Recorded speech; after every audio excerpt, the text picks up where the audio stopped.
and today I will be telling you a story called The Elephant and the Ants. There was once a proud elephant who always bullied smaller animals. He would go to the anthill near his home and splash water at the ants. The ants, with their size, could do nothing but cry. Wee! The elephant just laughed, ha ha ha ha, and threatened the ants that he would crush them to death. One day, the ant was walking and had an idea. He decided to teach the elephant a lesson.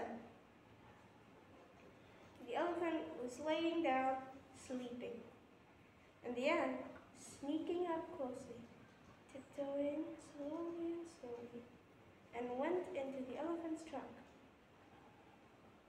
And the elephant woke up. He felt something strange in his trunk, and then the ant started biting him. Ah! My trunk hurts! And then the ant comes out of his trunk, and the elephant realized his mistake. He apologized to the ant. I'm sorry, I will never do that again. I will never bully you again. I'm sorry. And the ant said, it's okay, I will forgive you, but don't do that again, okay? I promise. Okay. And then they became friends. The moral of the story is, be humble and treat people with kindness.